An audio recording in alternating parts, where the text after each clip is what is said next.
All right, everyone. Often, if you look at how the legacy media acts within a political framework especially, you can sort of get a feeling for I think, what the Democrats at large, let's be honest at this point, are afraid of. And that person right now is Howard Schultz. They're terrified he's going to get into the 2020 race. They're convinced, and again, I'm not sure that they're correct, that if he were to get in, he gets like 2 or 3% of the vote, probably, let's be honest, maybe a little bit more if it's a more viable campaign. You know, he's got a lot of money. Actually, I checked. I thought he was like, oh, he's got like 100 million or something. No, he's got $3.3 billion. I think he can run a campaign fully staffed. If he gets in, they think that he takes considerably more votes from the Democrats.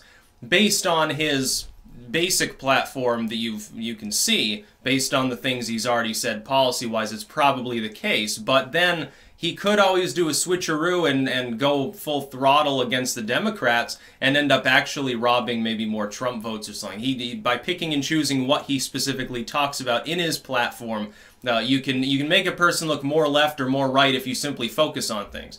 It's a propaganda technique too. Much like the propaganda of MSNBC and Sam Stein. 2 links in the description, archived of course. One is to a tweet made by Stein where he's talking about how white Howard Schultz's staff was when he was, you know, at Starbucks, sort of the upper management. I'm thinking, okay, so digging up years and years old material, check. Fixation on race, number 2, check. This pure leftist, you know, sort of ideology, check.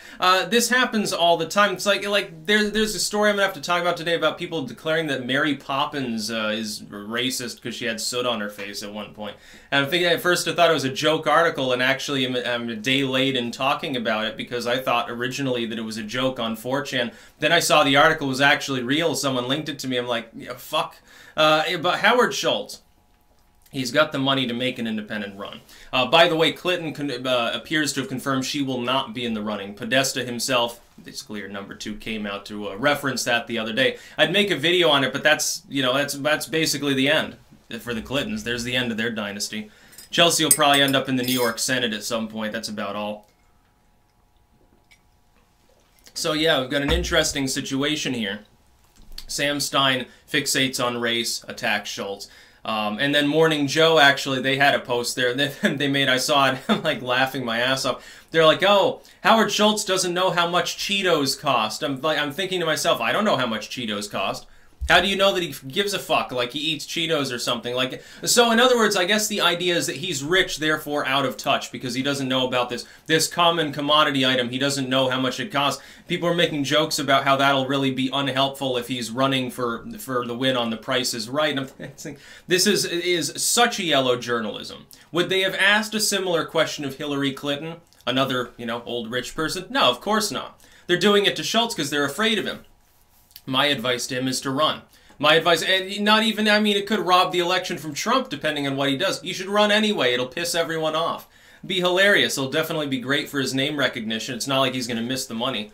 How much would it cost? All he has to do in today's era really is raise enough to have an original ad blitz, get on all the shows, and then start memeing online. You look at his Twitter, it's basically memeville anyway, because he's getting constantly ratioed, because every leftist in the country is batshit crazy over the idea that he's going to get into the race, he'll get 2 or 3% of the Democrats to jump ship to him, Trump doesn't lose any voters, and they lose the election based on, you know, some close states. That could, by the way, happen.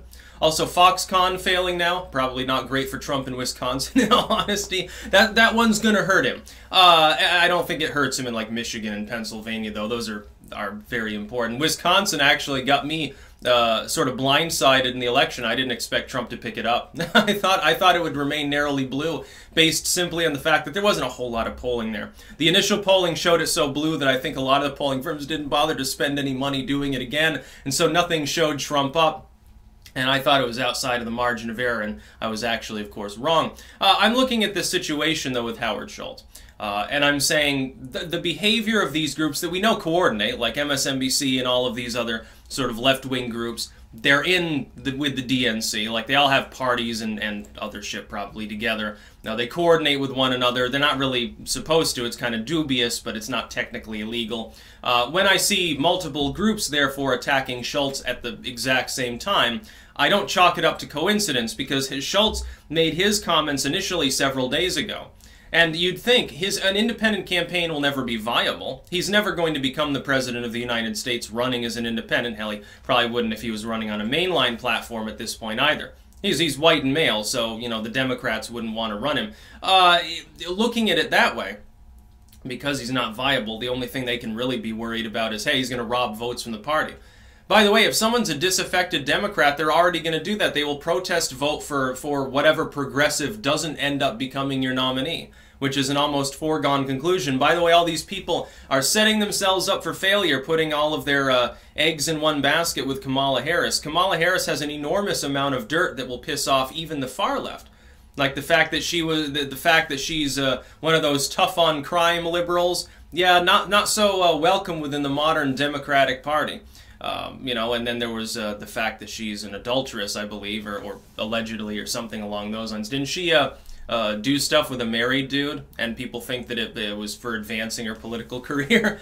Probably was. You know, it's not a huge issue, I think, for many Democratic voters. I personally don't care either, but yeah, it'll look a little bit odd to some of them. I'm sure probably the slightly more religious, maybe business Democrats might not take too kindly to that. Now, Howard Schultz being attacked by all these people because they're afraid of him. I bet he enjoys it, too. It's like he gets ratioed, but he doesn't care. He's still got more name recognition, and all the MAGA hat wearers would cheer him on if he were to get into the race. It'd be really, really fun. Then watch, he does a 180, and he actually casts himself as further right, and he's like, no, yeah, we need a wall. And the Democrats are fucking crazy. And then he ends up robbing votes from Trump. That would be actually very epically funny. That's about all. Peace out.